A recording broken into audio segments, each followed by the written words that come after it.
Eccoci pronti, nuova edizione del nostro TG, tante le notizie, ma cominciamo dai titoli. Il coordinamento nazionale di Forza Italia designa Mario Occhiuto quale candidato del centrodestra alla presidenza della Regione Calabria. Il sindaco di Cosenza si dice convinto di poter cambiare le cose. Il commissario Graziano ribadisce la posizione del partito, bisogna andare nella direzione di un patto civico e di un candidato civico, non si torna indietro. Emergenza rifiuti nel Cosentino, tregua fino a lunedì, i comuni dovranno versare il 50% dei 9 milioni dovuti alla regione per scongiurare il nuovo blocco dei conferimenti. Feto morto in ospedale a Vibo, indagata ginecologa, intanto anche l'ASP dispone un'inchiesta interna e il ministro manda gli ispettori. Il legale del procuratore di Castrovillari, Eugenio Facciolla, indagato dalla procura di Salerno per falso e corruzione, difende il suo assistito e precisa tesi infondate e parla di strane fughe di notizie. Per un anno ha presentato certificati medici che attestavano una falsa malattia per non recarsi al lavoro. Nei guai un prof di Reggio Calabria accusato di truffa ai danni dello Stato. Domani il derby Regina Catanzaro, record di spettatori al Granillo, in palio 3 punti pesantissimi per la rincorsa alla capolista ternana. Ben ritrovati dalla redazione del TG10, la politica in apertura di questa edizione serale. Forza Italia ufficializza la candidatura di Mario Occhiuto a presidente della Regione Calabria per la coalizione di centrodestra. Vediamo. Arriva nel pomeriggio la designazione ufficiale. Mario Occhiuto è il candidato presidente per le regionali della coalizione di centrodestra in Calabria. Il sì di Silvio Berlusconi, la nota del coordinamento nazionale di Forza Italia firmata da Antonio Tajani, Anna Maria Bernini, Maria Stella Gelmini e Sestino Giacomoni, accolta la richiesta del coordinamento regionale guidata da Iole Santelli.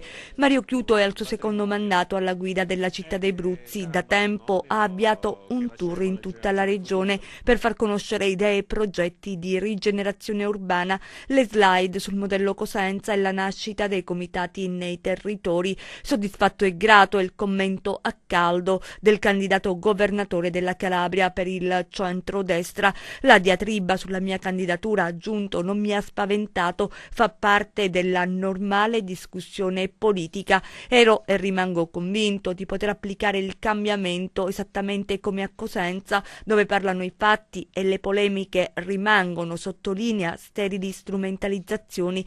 Far ripartire la regione è la priorità, fa sapere Occhiuto. Fino a oggi, conclude, la politica ha pensato a gestire il potere, ora è tempo che chi governa torni a gestire i problemi. E c'è una brevissima nota del deputato della Lega, Domenico Frugiuele, che dice: riconosco la serietà e l'integrità dei fratelli Occhiuto, ma non dipende da me perché seguo la linea del partito, prima il partito, poi le valutazioni personali. Il commissario invece del Partito Democratico, Stefano Graziano, ribadisce la posizione del PD. Bisogna andare nella direzione di un patto civico e di un candidato civico, dice, non si torna indietro. Vediamo. Per chi ancora non l'avesse ben chiaro, il PD e Oliverio sono sempre più distanti e il commissario Graziano non perde occasione per evidenziarlo. Sentite. Lavoriamo nella direzione che abbiamo detto, cioè del cambiamento dell'unità. Noi riteniamo chiaro che bisogna andare verso la direzione di un candidato che sia un patto civico, che sia un candidato civico. È chiaro il messaggio di Graziano, il commissario, che aggiunge questo. Che si lavora in quella direzione e che non si torna indietro. Parole che pesano come un macigno nel partito, specie quello calabrese, i cui responsabili dei circoli rivendicano autonomia e per non lasciare nulla di intentato e rendere più visibile la protesta hanno raggiunto Roma e consegnato a Zingaretti 4.500 firme. Un gesto di forza anche, ma il passaggio non è piaciuto e non poteva a Graziano. Non leggere che c'è un cambio completo di fase politica e non leggere che oggi c'è una rottura nell'opinione pubblica tra quello che è il governo regionale e quella che è l'opinione pubblica diffusa in Calabria significa essere come l'ultimo giapponese nella foresta dopo la guerra del Vietnam. Al di là di come andrà a finire, il commissario chiarisce anche la questione sulle primarie. Lo statuto parla chiaro, le primarie sono una opportunità, un'opzione, una possibilità, non un obbligo, sono due cose ben diverse. Siccome c'è un cambio di fase, la linea politica è quella di fare un candidato civico, punto. Stiamo facendo un'azione politica chiara che come dire, porti al cambiamento e all'unità.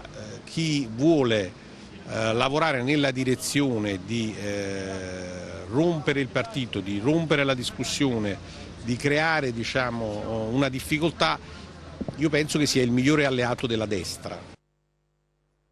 Intanto il Presidente della Regione Oliverio è intervenuto sulla possibile data in cui dovranno tenersi le prossime regionali. Lui dice che la data delle prossime elezioni regionali sarà decisa in maniera chiara, trasparente e nel pieno rispetto della legge. Lo ha detto appunto Oliverio a margine di una iniziativa a Cosenza. Inoltre Oliverio dice ribadisco quanto affermato a Reggio in Consiglio regionale, non ho mai inteso, ha detto, ricorrere a tatticismi e forzature. Se avessi voluto perseguire un interesse personale avrei anticipato la data e colto in questo momento tutti impreparati. I giochi tattici li lascio alla zavorra e di zavorra ce n'è tanta in giro. Cambiamo argomento, l'emergenza rifiuti nel Cosentino. Anche ieri vi abbiamo mostrato tra l'altro i camion in fila per il conferimento, vi abbiamo anche raccontato del vertice alla Regione Calabria. In sostanza è venuta fuori una tregua, almeno fino a lunedì. I comuni, pensate, dovranno versare il 50% dei 9 milioni dovuti alla Regione Calabria per scongiurare un nuovo blocco dei conferimenti. Vediamo.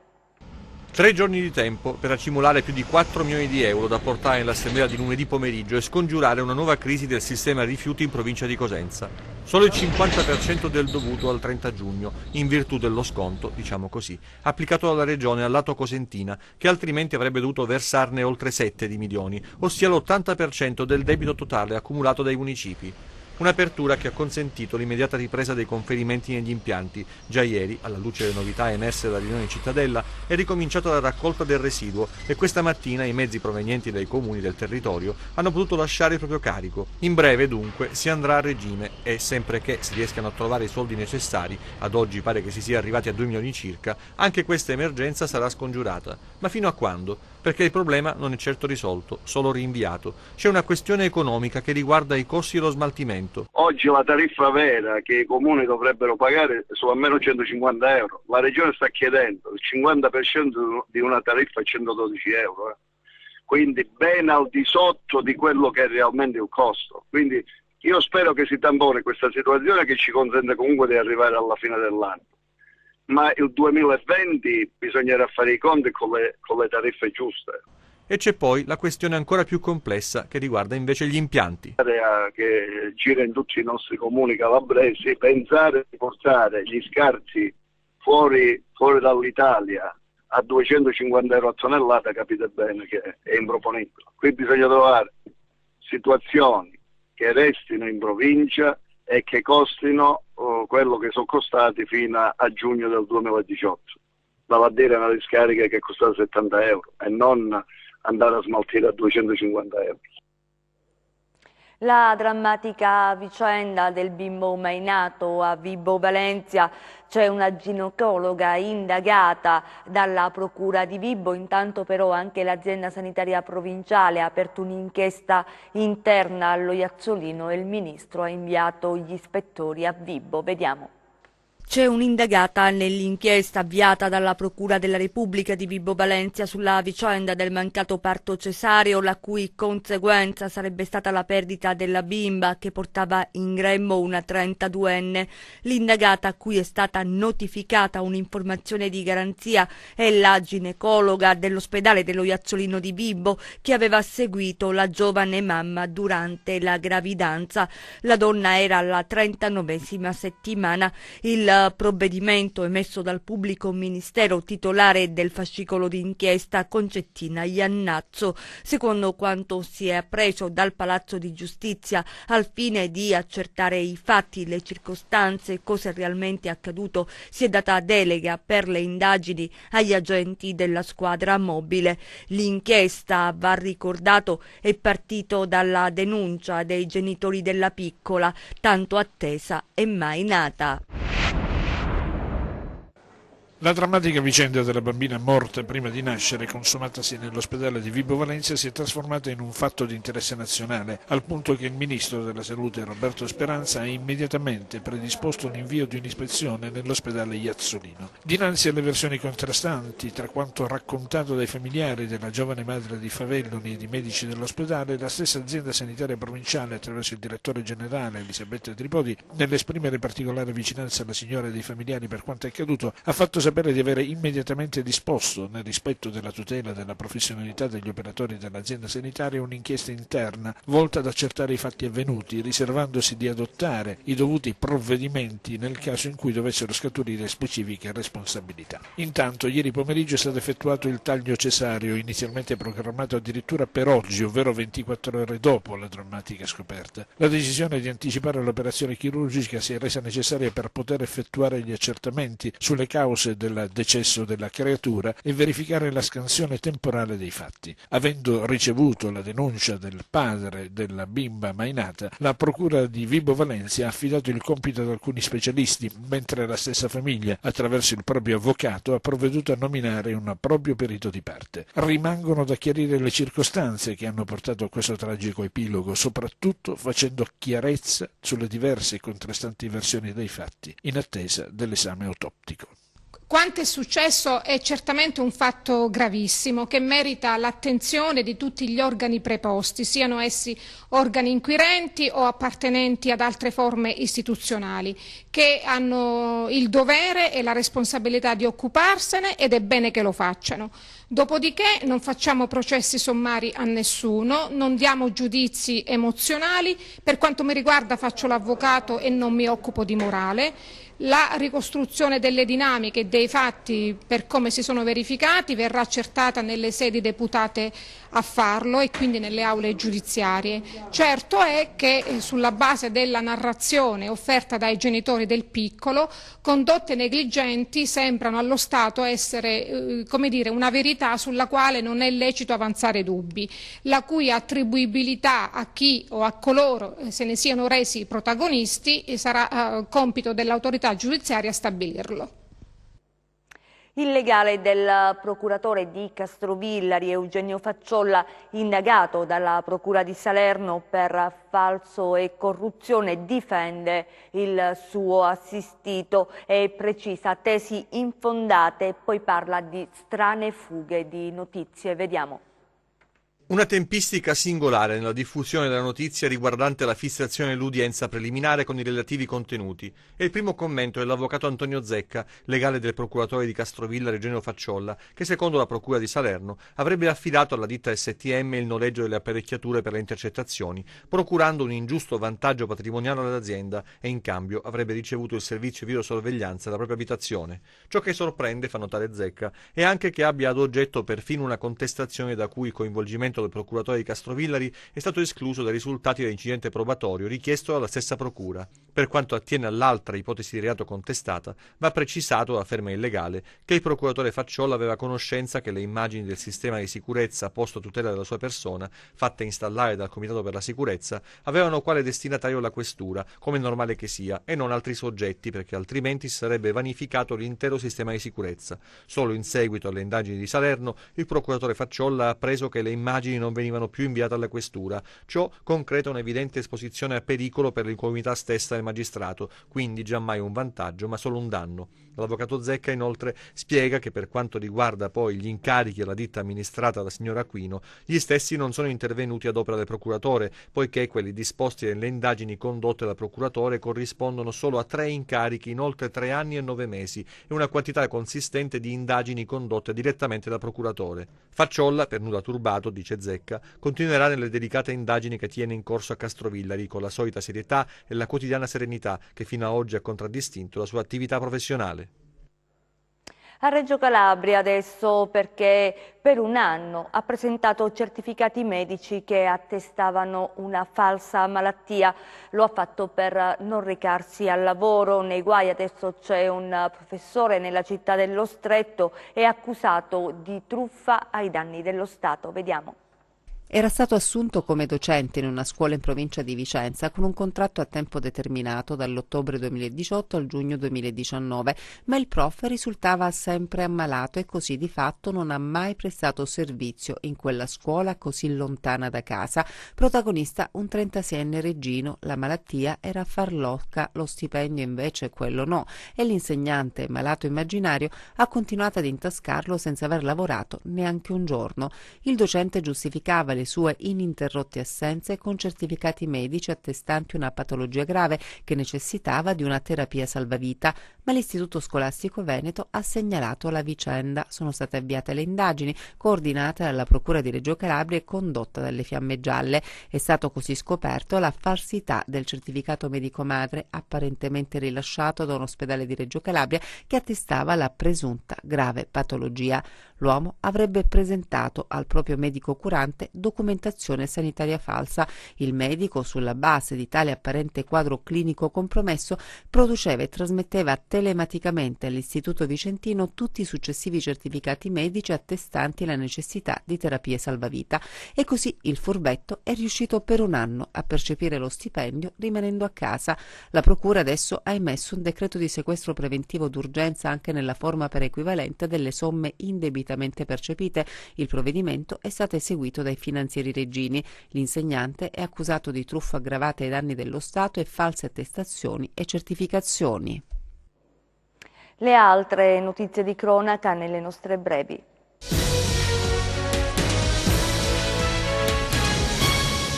Il corpo di un 95enne di Oppido Mamertina è stato ritrovato in località Vaccarizzo di Piminoro, frazione del comune del Reggino. Dell'uomo non si avevano notizie dalla giornata di ieri, le ricerche sono andate avanti per tutta la notte. Il corpo senza vita è stato rinvenuto questa mattina dai vigili del fuoco. Spacciava cocaina che nascondeva nella canna fumaria di casa. Lo hanno scoperto arrestandolo i militari della stazione carabinieri di Mirto Crossia nel Cosentino insieme ai colleghi della compagnia di Rossano con l'ausilio di un'unità cinofila del nucleo cinofili di Vibo Valentia. In manette per il reato di cessione e detenzione ai fini di spaccio di sostanze stupefacenti è finito un 31enne di Rossano. La polizia stradale di Lamezia Terme ha sequestrato 815 kg di kebab. Nei pressi dello svincolo autostradale della città lametina i poliziotti hanno controllato un furgone frigo con targa francese adibito al trasporto di sostanze alimentari. Gli agenti hanno trovato all'interno del mezzo kebab di pollo, ali di pollo, polpette di cece e dolci. Da successive verifiche è emerso che gli alimenti trasportati, privi di documenti attestanti la provenienza, non rispettavano i canoni di igiene e sicurezza alimentare previsti dalla specifica normativa di settore e soprattutto il trasporto veniva effettuato senza rispettare il regime di temperatura controllata. Una donna è rimasta ferita in un incidente stradale avvenuto questa mattina a Catanzaro, in via San Francesco, nel quartiere Gagliano. L'autovettura sulla quale viaggiava un Opel Corsa è finita fuori strada, finendo contro il muretto di limitazione della carreggiata e terminando la corsa in un fosso di scolo. Nell'incidente sono state anche tranciate le tubazioni della rete del gas e dell'acquedotto. Siamo allo spettacolo, 3 grandi eventi organizzati dal promoter Pegna in programma al Rendano di Cosenza. Vediamo. Fatti di musica nel Teatro Rendano, un appuntamento importante con 3 spettacoli, Ruggero Pegna. Sì, Fatti di musica, il mio festival del miglior live d'autore nazionale e internazionale che è giunto alla 33esima edizione, torna direi a Cosenza, che tappa obbligata per questo prestigioso teatro, ma in generale per il prestigio proprio della città, con 3 appuntamenti che sono di livello assoluto. 3 spettacoli importantissimi nell'ambito del più ampio contenitore Fatti di Musica, festival itinerante di Ruggero Pegna, che ha vinto un bando regionale per una triennalità. Un palcoscenico importante per una rassegna altrettanto importante delle serate di caratura internazionale, ancora qui al Teatro Rendano, che ormai si distingue proprio perché negli anni ha ospitato e continua a ospitare iniziative veramente di grande importanza. Restiamo a Cosenza per le giornate del FAI, e il FAI e il municipio Bruzio insieme proprio per le giornate FAI d'autunno, che si terrà domenica 13 ottobre alla scoperta dei box art e dei box museum. Vediamo. Presentata la giornata FAI d'autunno, in programma domenica 13 ottobre, quest'anno si registra una bella partnership tra il gruppo giovani del Fondo Ambiente Italiano e il Comune di Cosenza. I partecipanti potranno conoscere la splendida realtà dei box art e del box museum, dove sono raccolte le opere che gli artisti hanno donato alla città. L'evento coincide inoltre con l'avvio ufficiale della 5ª residenza del 2019 dei box art, che stanno accogliendo tanti nuovi e giovani artisti. FAI è una fondazione che ogni anno promuove delle iniziative molto interessanti che sono legate anche a quest'idea di tutelare, conservare e valorizzare il patrimonio paesaggistico e anche culturale della nostra regione. E quindi noi abbiamo più volte collaborato con FAI proprio perché riteniamo che sia un'azione molto positiva. In questo caso i giovani del FAI hanno deciso di dedicare le giornate d'autunno ai box art, che sono queste residenze di artisti sul fiume, costruite con materiali ecologici e che ospitano artisti che vengono da tutto il mondo. Ormai sono più di 600 gli artisti che sono passati dalle residenze lasciando delle opere d'arte alla città. Noi siamo subito rimasti molto folgorati dall'iniziativa del Comune sui box art e poi successivamente sul Museo dei Box Art, perché riteniamo che l'esperienza dei box art abbia lasciato e lascerà alla città di Cosenza un patrimonio molto importante, un patrimonio sia materiale dovuto alle opere che vengono consegnate e donate alla città, sia immateriale perché permette alla Cosenza di farsi conoscere all'esterno in un ambito internazionale, oltre che essere uno strumento di confronto per gli artisti con il territorio. Non resta che dirvi di venire a visitarci, perché noi saremo aperti dalle 10 alle 13 e dalle 15 alle 18, sia sul Museo dei Box Art nel complesso di San Domenico, sia alle residenze artistiche su via Norman Douglas lungo Crati. Lo sport, domani il derby Regina Catanzaro, record di spettatori al Granillo, in palio 3 punti pesantissimi per la rincorsa alla capolista ternana. Vediamo. Un turno da brividi in Serie C, con la sfida tra il Bari in netta ascesa e la capolista ternana, e il derby tra Regina e Catanzaro. A Granillo, dove si batterà di certo il record di spettatori stabilito per la gara con il Catania, si affronteranno 2 delle protagoniste del campionato, che solo per le incertezze mostrate nelle gare esterne non hanno ottenuto il ritmo degli umbri. È anche la sfida tra 2 strateghi, Mimmo Toscano e Gaetano Teri, allenatori che conoscono la categoria e sanno anche vincerla. Corazza e Reginaldo contro Bianchimano e Fischnaller, sfide nella sfida, con gli Amaranto che partono favoriti proprio per la capacità di sfruttare al meglio il fattore campo. Innanzitutto non è una partita come le altre, ma è normale che sia, ed è bello che ci siano anche queste partite. Si affrontano 2 squadre secondo me di grande valore, che esprimono un buon calcio, che stanno facendo dei numeri importanti. È una partita che deve arrivarci nelle migliori condizioni possibili, soprattutto mentali, dove devi essere consapevole, devi essere sereno, devi essere determinato, devi arrivare con tutti gli ingredienti giusti per fare la partita. Derby, e quindi le tifoserie ci tengono, noi da parte nostra cominceremo a prepararle come fanno gli altri, non credo che decide nulla, perché non decide nulla, è importante, sono tutte importanti. Certo che bisognerà vedere un Catanzaro diverso da quello delle ultime trasferte, questo intendo. Ma questo è normale, questo è poco ma sicuro, perché se no è meglio che non ci andiamo, ma noi ci vogliamo andare nel modo giusto. Chiudiamo con le previsioni del tempo.